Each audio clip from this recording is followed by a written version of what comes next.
जब मैं नया नौकरी में आया तो ये बात आम थी, इवन सेक्रेटेरिएट में कहते थे कि भाई अनंतनाग वाले तो बहुत ब्राइट होते हैं, ये तो इंटेलिजेंट है। ये भी देखी जाती है जब कोई ब्यूरोक्रेट होता है, रिटायर होता है, उसके बाद फिर उस समाजी राब्ते होते हैं, समाज से किसी हद तक वो मुनक़ता होता है। और कहीं आपको तो ये एहसास नहीं कि शायद मैं अपनी लोकेलिटी में उस तरीके से नहीं घूम फिरा बीइंग ए ब्यूरोक्रेट जैसे कोई ये आम बात सही प्रोफेसर है, हो सकता है, ये बात सही बच्चों है। को आप टाइम नहीं दे पा रहे हैं, ये मलाल तो नहीं है? ये है मुझे रिग्रेट है कि मैं खासकर अपने इलाके, अपने गांव में उतना ज़्यादा वक्त गुजार नहीं पाता हूँ। म्यूज़िक, हाँ, मैं म्यूज़िक में गाता था एक वक्त किशोर कुमार भी बहुत अच्छा गाता था। मैं ये बता दूँ आपको कि जब हम बड़े हो रहे थे तो हमारे घर में राजेश खन्ना बहुत पॉपुलर था। पसंद करन एक तो मटन भी, रोगन जोश पसंद करता हूँ मैं। और सब्जियों में एक तो हाथ बहुत पसंद है और आल बहुत पसंद है।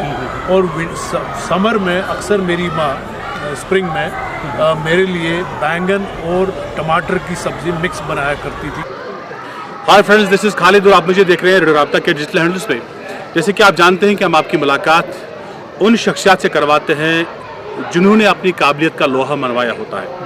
आज जो डायनामिक पर्सनालिटी मेरे साथ मौजूद है, ये किसी भी लिहाज से मेरे तारुफ के मोहताज नहीं है।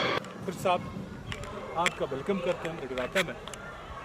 कहते हैं कि किसी भी कामयाबी तक पहुंचने के लिए स्ट्रगल करनी पड़ती है। क्या आपका सफ़र भी कांटों से भरा था या कारपेट बिछा था? अगर स्ट्रगल की तो कैसी? खालिद साहब, सबसे पहले तो मैं आपका शुक्रिया अदा करता हूँ कि आपने मुझे यहाँ मौका दिया, और अल्लाह ताला का शुक्रिया अदा करता हूँ, शुक्र अदा करता हूँ कि उन्होंने मुझे जो भी कामयाबियाँ दी ज़िंदगी में तो वो अल्लाह ताला की वजह से है और बुज़ुर्गों की दुआओं की वजह से है। जैसे कि आप जानते हैं मैं मटन का रहने वाला हूँ जी, और मटन के गनाई ख़ानदान से ताल्लुक़ रखता हूँ जी। तो हम लोगों को ऐसा कुछ नहीं था, गांव में तो थे, जो गांव की स्ट्रगल्स होती हैं तो गांव में इतनी ज़्यादा फैसिलिटीज़ नहीं होती हैं, लेकिन फिर भी हमारे माँ बाप ने और हमारी फैमिली में मेरे बुज़ुर्ग दादा नाना वगैरह सब ने हमें बहुत पाला जी, और उस वजह से हमें इतनी ज़्यादा कोई डिफ़िकल्टी नहीं आई।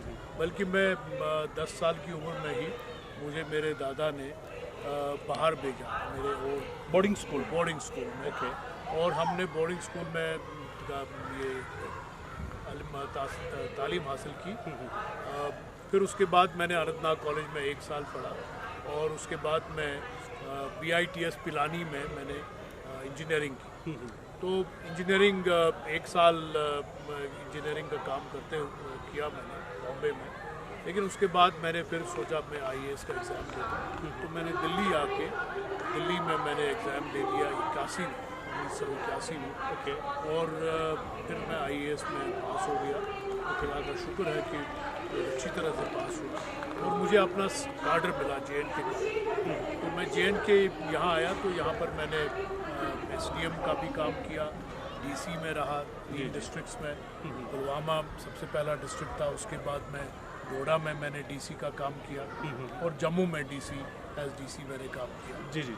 और फिर डिविजनल कमिश्नर कश्मीर रहा मैं 3 साल, एक बार एक टेन्योर में और दूसरे टेन्योर में 1.5 साल, और उसके बाद काफ़ी पोजीशंस में रहा, जैसे आपने कहा secretary general department agriculture, principal secretary to the chief minister, secretary, और लास्ट में एडवाइज़र टू द गवर्नर।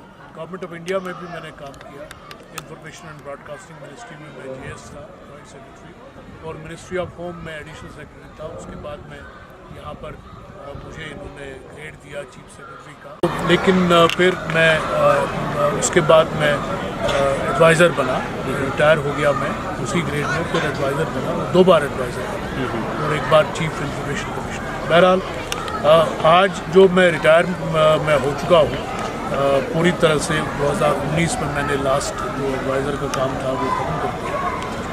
तो तब से हम चाहते हैं, मैं चाहता हूँ, मेरी अपनी दिली ख्वाहिश है कि मैं समाजी कामों में जुट जाऊँ, और जो समाज में प्रॉब्लम्स हैं या आम लोगों के मसाइल हैं, उनको हम उजागर करें, उनको हम हुकूमत तक पहुँचाएँ, या अगर लोगों को ही कुछ करना हो, कोई सोसाइटी को ही कुछ करना है, जैसे करेक्टिव मेजर्स लेने हैं सोसाइटी में और सोसाइटी तक कोई एक मैसेज पहुंचानी है, तो वो उसमें भी उसी काम को हम ज़्यादा प्रेफरेंस देते हैं। जैसे कि आज का ये जो ड्रग का इशू है, ये इशू जो है ये यहाँ के बर्निंग इशू है, लेकिन करना हमें है। सरकार आके कितना करेगी? सरकार तो ठीक है, पुलिस एक्शन लेती है जो ये कानून तोड़ते हैं, क्योंकि ये तो गैर कानूनी काम है। ड्रग लेना भी गैर कानूनी है और ड्रग को पहुंचाना गैर कानूनी है, ड्रग्स को बेचना गैर कानूनी है। तो इसमें तो पुलिस और गवर्नमेंट को काम करना है, लेकिन जो लोगों को काम करना है, जो बेचारे जो फैमिलीज इसमें अफेक्टेड है, जो नौजवान अफेक्टेड है, उनको ठीक करने के लिए तो उनके वालिदैन की जिम्मेदारी है। वालिदैन को उनको समझाना है, वालिदैन को कंट्रोल करना है। तो वो मैसेज जो है, वही मैसेज हम वालिदैन तक पहुंचाना चाहते हैं, यहाँ के लोगों तक पहुंचाना चाहते हैं, नौजवानों तक पहुंचाना चाहते हैं कि भाई इसके नुकसानात क्या है। ड्रग्स लेने के आपकी सेहत पर क्या नुकसान है, आपकी ज़िंदगी कैसे ख़राब हो सकती है, आपका जो एक प्रोडक्टिव टाइम है, प्रोडक्टिव ईयर्स है, खासकर नौजवानों के, अभी उनको काम करना होता है, इम्तहान देने होते हैं, नौकरी करनी होती है या बिज़नेस करना होता है, काम करना है, अपनी फैमिली रेज करनी है। तो अगर वो ड्रग्स की तरफ चले जाए और ड्रग्स में मुब्तला हो और उनकी सेहत ख़राब हो जाए, उनका मेंटल हेल्थ ख़राब हो जाए, तो वो क्या करें? चूँकि ज़्यादा ज़िंदगी चूँकि तुम नागस वाबस्त वो आपने सारे मुल्क में देखा हो सकता है कि फॉरेन में गए हैं, कैसे पा रहे हैं आप साउथ कश्मीर की इस फर्टाइल सरजमी को? कहते हैं कि फर्टाइल है, क्या ये ज़बानी कहावत है, आपने भी खुद देखा जायज़ा लिया? नहीं, ज़बानी नहीं है। हमारे जब मैं नया नौकरी में आया तो ये बात आम थी, इवन सेक्रेटेरिएट में कहते थे कि भाई अनंतनाग वाले तो बहुत ब्राइट होते हैं, ये तो इंटेलिजेंट है। अब मुझे देखकर नहीं, वहाँ पर अनंतनाग के कई ऑफिसर्स थे और सबकी रेपुटेशन यही थी कि ये बड़े अपने काम में बहुत तेज़ है और बहुत ही इंटेलिजेंट है या नॉलेज है, इनको समझ है। तो मैं समझता हूँ कि बहुत पोटेंशियल है। बदकिस्मती से क्या हुआ, जो मैंने अभी कहा कि अनंतनाग टाउन हमारे बचपन में इतना खूबसूरत होता था, लेकिन बाद में जब मिलिटेंसी हुई, बल्कि मिलिटेंसी से पहले भी मैं यहाँ पुलवामा में डीसी था, यहाँ बाकी लोग डीसी थे, उन दिनों ही ये एनक्रोचमेंट का काम यहाँ पर शुरू हो गया। ये पे रोकना जाना चाहूँगा, क्योंकि मैं अपनी ज़ाती ज़िंदगी से टच करना चाहता हूँ ज़्यादा से ज़्यादा।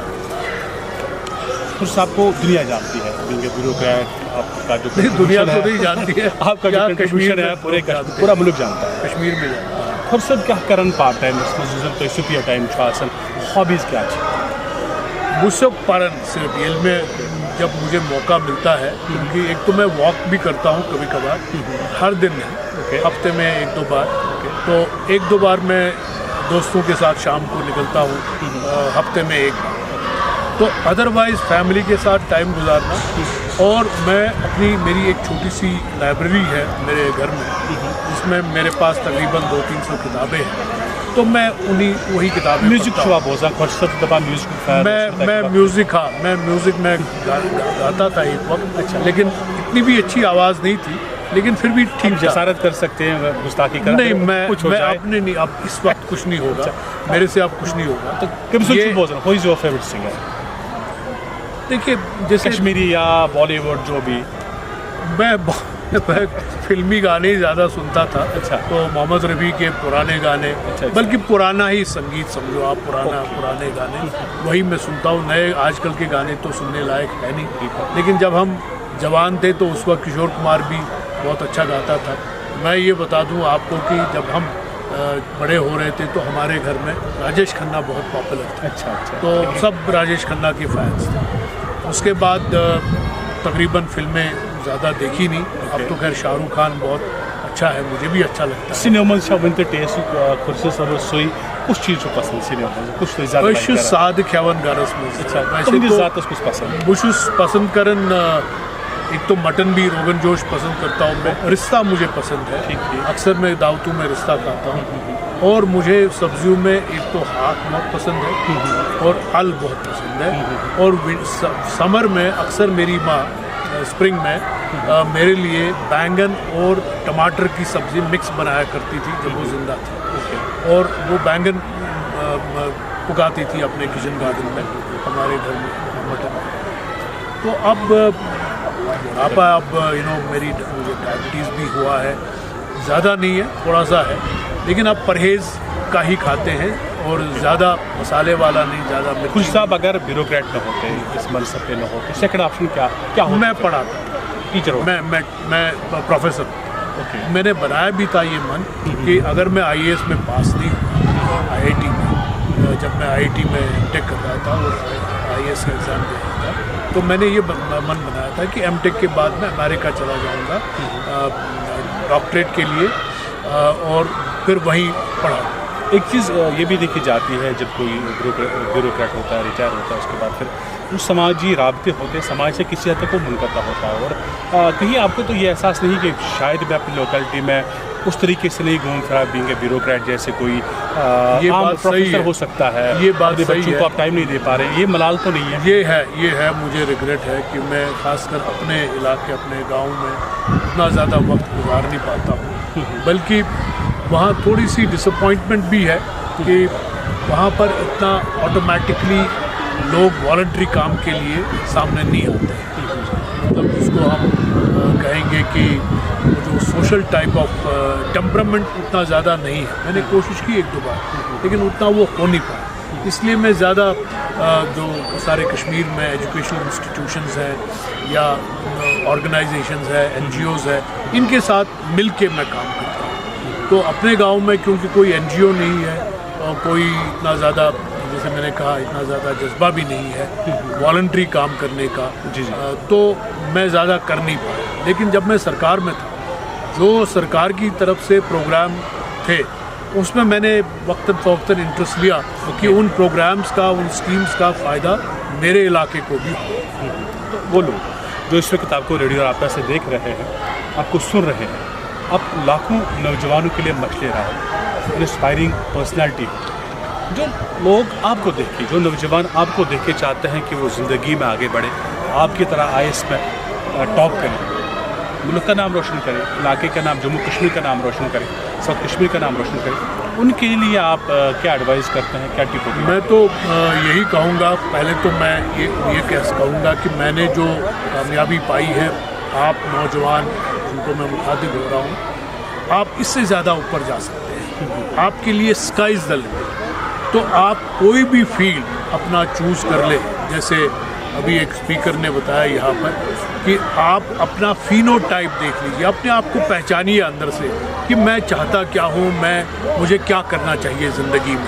क्या मुझे डॉक्टर बनना चाहिए, इंजीनियर बनना चाहिए, बिजनेस करना चाहिए, स्पोर्ट्स में जाना चाहिए, या कोई और काम करना चाहिए? क्योंकि बहुत सारे काम, एडमिनिस्ट्रेशन है, म्यूज़िक है, किसी ने कहा स्पोर्ट्स में, जैसे किसी ने कहा अगर तेंदुलकर पढ़ते तो शायद वो इतने अच्छे नहीं इतनी कामयाबी हासिल नहीं कर पाते। लेकिन क्योंकि क्रिकेट में उनका एक इनहेरेंट टैलेंट था, तो वो उन्होंने अक्लमंदी की कि वो क्रिकेट की तरफ ही गए। उन्होंने 100% क्रिकेट पर अटेंशन दी, जिसकी वजह से वो इतनी ऊंचाइयों पर पहुंचे और सारी दुनिया उनको दी।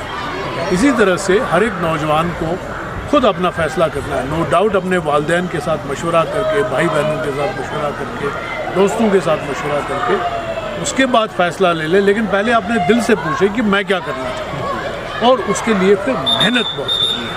देखिए, अगर आपने अभी कहा कि आपने आईएएस पास किया, दूसरी पोजीशन लाई, वो भी लाई, लेकिन वो मेहनत से हो।